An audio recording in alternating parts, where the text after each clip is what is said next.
I expect it is going to be so heavy on some dynamic moments that hinge on a razor's edge. And there it is. It's the Sinistcha and the Incineroar alongside the Blood Moon Ursaluna and the Whimsicott that Yuma Kinugawa has shown he loves to lead and get those big chunks out of Pokemon with that hyper voice from the Ursaluna. We saw Yuya Tada lead this Sinistcha in situations where it went for an immediate terrestrialization into the fire type and then an immediate Trick Room. Not necessarily an opportunity for it to go for the terrestrialization, but certainly a great opportunity for it to Trick Room, as that Blood Moon Ursaluna alone will not be able to knock it out in a single hit. Yeah, and especially won't be able to knock it out if it gets faked out by the Incineroar. So having that fake out pressure is huge here for Yuya, as Ursaluna is forced to protect itself. Yuma Kinugawa knows what's coming. The Trick Room is what's next, and so not going to waste any time going for any other type of speed control or even bothering to set up the Sunny Day at this point. Just going for the Moonblast into the Incineroar, and you get that Trick Room set up just like you planned it. And I love how Yuya Tada actually went for a parting shot into that Ursaluna on the off chance that it did connect. Maybe if there was no protect there, maybe if you risk an attack knowing fake out is in play, then you also get the special attack drop on that Life Orb user, which is huge when you consider how much damage you need to do during the limited time of Trick Room. All right, and we saw Yuya cycling through some switch options here, and notably that includes the Farigiraf, because one of the potential options for Kinugawa here would be to encore the Trick Room. But of course, if that Farigiraf is switching in, as it is, that is going to block Whimsicott's Prankster Encore from being able to reset the Trick Room this time around.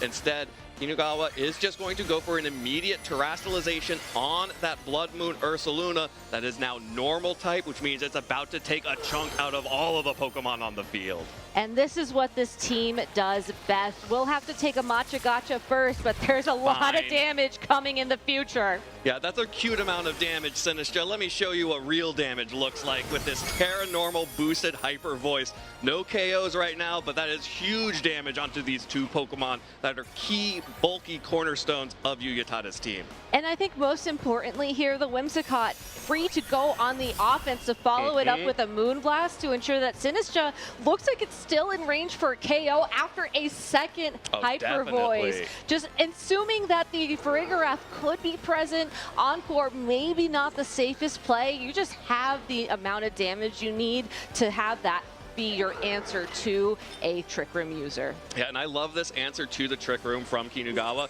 Just instead of trying to worry about, oh no, what if my opponent gets Trick Room up? Like, great, get Trick Room up. I'm now going to blast through your team with my Terranormal Blood Moon Ursaluna.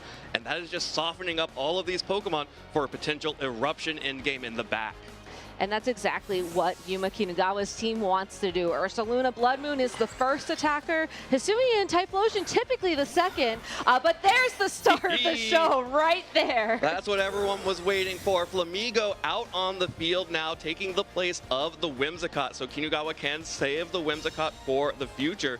That Ursaluna Blood Moon will protect itself from any damage coming through this time around. And that is huge value, meaning that no damage is taken on that Pokemon, and the Flamigo gets in with just a little bit of Matcha Gotcha damage. But it could burn, we'll have to see if it's going to happen here, as the healing will happen first. Oh, no burn. Kinugawa gets the Flamigo in for free. All right, so now the Flamigo is on the field. With Trick Room still in play, you have to be very careful about the Farigiraf, as it's able to hit the Flamigo super effectively with either a Psychic or a Dazzling Gleam. But this Flamigo does have access to Detect and Wide Guard, so you can buy yourself a little bit of time opting for Wide Guard in this instance. Yeah, no Dazzling Gleam, no Matcha Gotcha available for Yuya Tada. Instead, not falling for it, goes for the Psychic straight onto the Blood Moon Ursaluna, but the Psychic alone is not going to be enough on that Pokemon.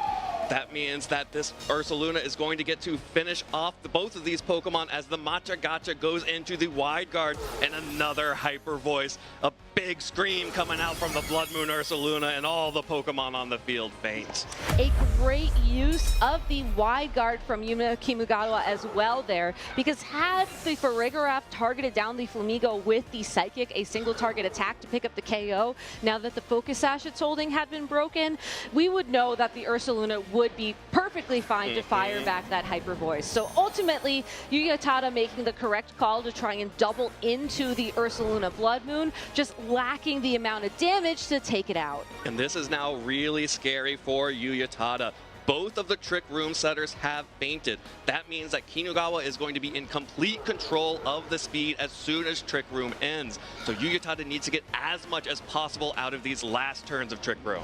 The nice thing for Yuya Tada is the fact that the Ursaluna has taken so much damage, but at the same time, Yuma still has all 4 of his Pokemon available to him. If Ursaluna is the end game he wants, he can make a couple switches to protect it, or you can try and sneak the Whimsicott out on the field to set up for a potential Hisuian Typhlosion endgame.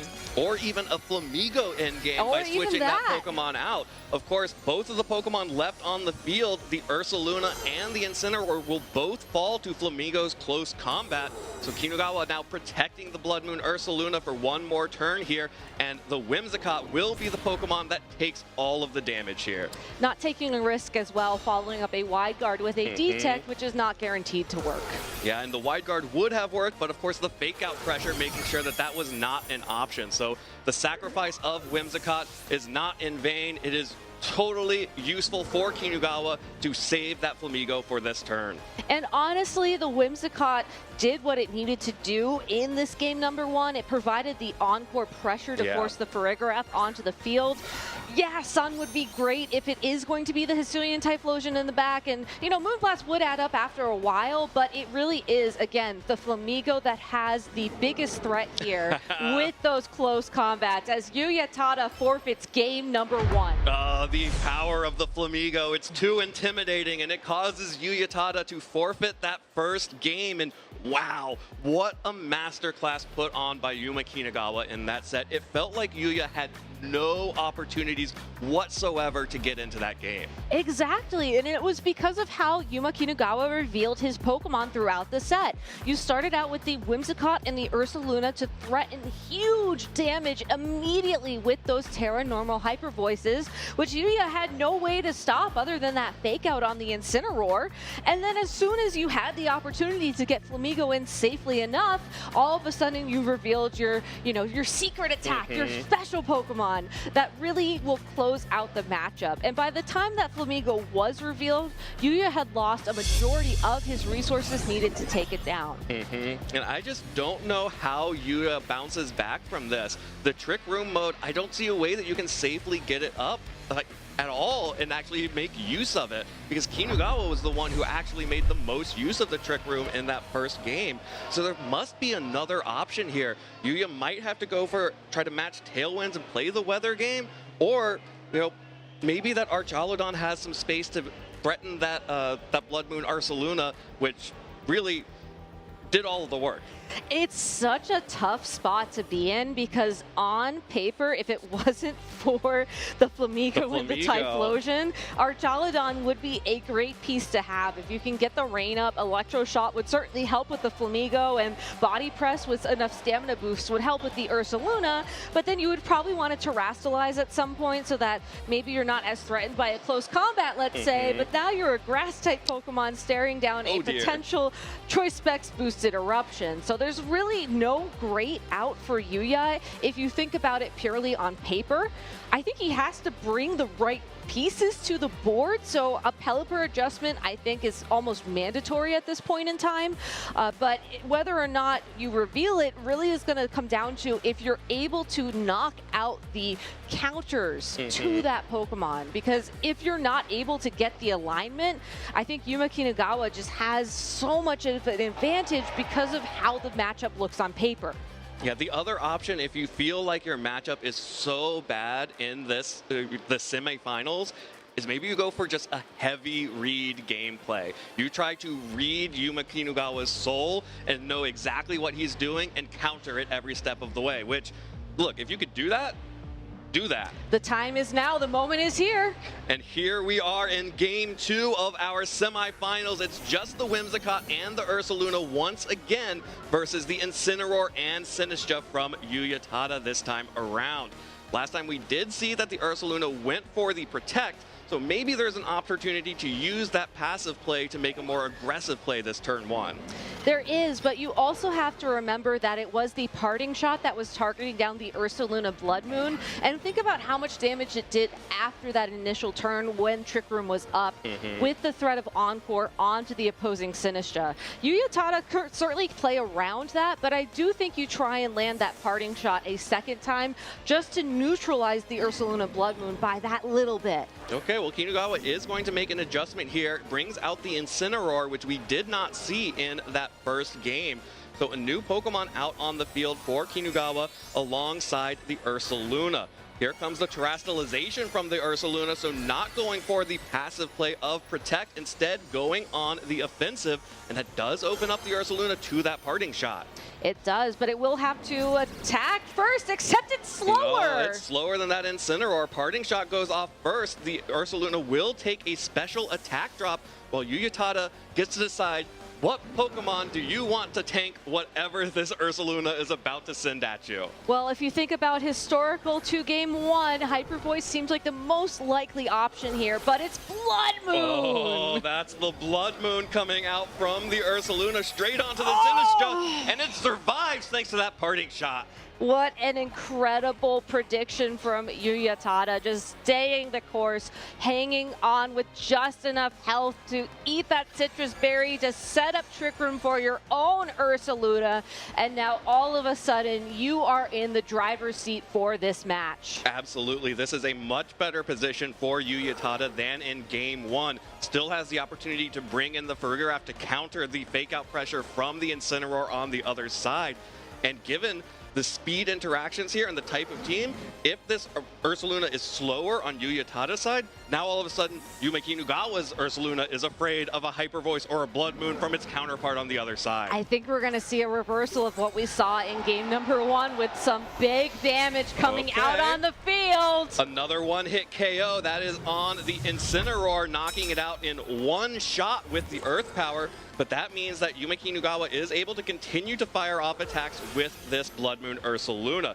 Here comes a Hyper Voice onto the Farigiraf and the Ursaluna on Yuya Tada's side, but crucially, it was Yuya Tada's Ursaluna who moved first under Trick Room. So finally being able to position an offensive threat with speed control. And I do think that's something we can assume from here on out, if only because of Yuya's consistently playing to this Trick Room endgame. Yeah. Sometimes you do have to ask yourself, is this a speed tie or not? But again, looking at the matchup on paper, I think Yuya Tada is just so much more comfortable in Trick Room compared to Yuma Kinugawa. Moving forward from now, Yuya Tada's Ursaluna will most likely always be moving first, which is a big problem for Yuma Kinugawa. You do finally get that Flamigo on the field, and certainly you could use Wide Guard to stop a couple of spread attacks, but what's stopping a Psychic and a Blood Moon targeting down that Pokemon? Probably nothing, but in doing so, you're focusing only on the Flamigo and allowing the Ursaluna that has Terastallized with that normal typing plus the Life Orb to continue to fire off more attacks. That parting shot has been doing a lot of work on turn 1. The question is, can it keep doing enough? There's the Wide Guard coming out from Flamigo, trying to detect. Sorry, that was the detect from Flamigo, which means that it will be able to survive a double up here. And it was a Blood Moon and a Psychic into that Pokemon! Oh, that is devastating for Yuya Tada. Went for the offense against the Flamigo. And here's another Blood Moon fired off by Yuma Kinugawa. Another KO. Farigiraf goes down, and now Flamigo is looking pretty safe. And it's almost like that parting shot didn't even matter in the end. That Blood Moon was still able to take the knockout and put the Ursaluna Blood Moon on Yuya Tada's side of the field within KO range from presumably another Hyper Voice from Yuma's own Blood Moon Ursaluna. Oh, and this is a really bad spot for Yuya Tada here because of the detect on the Flamigo. That means, and the Blood Moon being used into it, that means that there are only spread type attacks that could damage the Flamigo, which means that a wide guard will block it all. So only the only target available is just an Earth Power into Yuma's Blood Moon. And something really tricky here is that if you use wide guard into detect, it's not guaranteed to work. But if you detect and then use wide guard, that's going to work quite well. That's all fine. That's all fine. Yeah, you can see Yuya really wants to click Blood Moon instead, but isn't going to get an opportunity to. But instead, Kinugawa is going to retreat the Blood Moon, save it for later, and bring back out the Whimsicott. This is going to be very scary because this Ursaluna just protected and Farigiraf has gone down.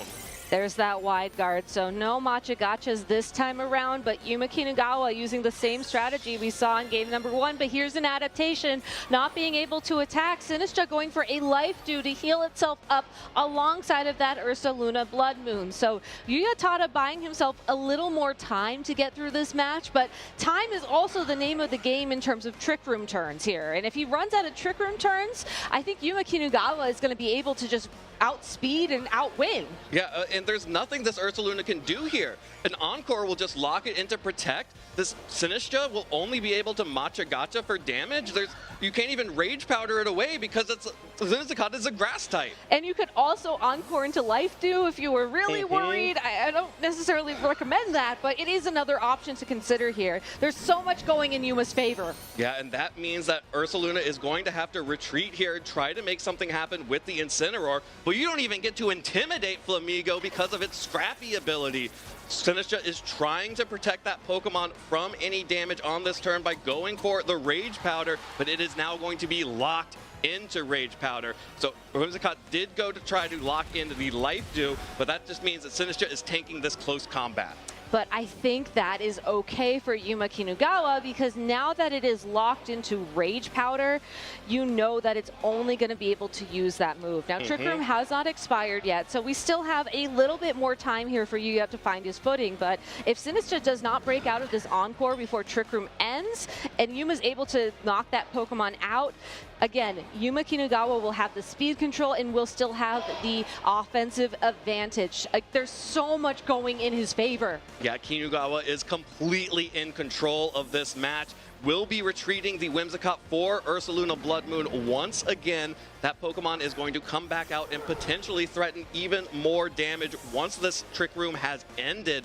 But here comes the Sinistcha, going to retreat, maybe get some hospitality later on to protect one of these Pokemon from a big hit. But that's just going to be another Detect coming out from the Flamigo as Ursaluna switches in on Yuya's side as well. And there's the Incineroar, just trying to make something happen, but just can't do it. I mean, fake out to stop another close combat there to protect the Ursaluna Blood Moon switch in and protect itself really was a great call. But still, there is still a huge Pokemon advantage for Yuma. Now, Yuya does have the opportunity now to start making some more ground back now that the Ursaluna Blood Moon is back out on the field. But you really want to try to be finding a one-hit knockout in this situation. And I believe the Flamigo's Focus Sash is still intact. So you still have to double that slot if that's the Pokemon you're worried about, and honestly double the Ursaluna Blood Moon as well. You need a lot of damage this turn. Well, you know what does a lot of damage? It's a Flare Blitz that's been boosted by a Fire Terastallization, and this is one of the benefits of Yuya Tada's Terastallization choices. The close combat connects onto the Incineroar, lost the weakness, but now has the ability to potentially fire back big damage. Needs something huge out of this Flare Blitz. It will connect onto the Ursaluna, but it's nowhere near enough for the KO. Needed a critical hit, and that just means that Yuma Kinugawa is going to make a huge statement here. Blood Mooning into the Blood Moon on the other side, and it goes down. 3-2. Yuma Kinugawa is so close to the finals here. Sinistcha coming back on the field does mean that the Incineroar will be regaining some of its health back and would be able to attack if it can take another close combat from this Flamigo. But the only option here would be a redirection. Yeah, there is no shot here for Yuya Tada. He will resign, and that means that Yuma Kinugawa is advancing to the finals here in Sao Paulo.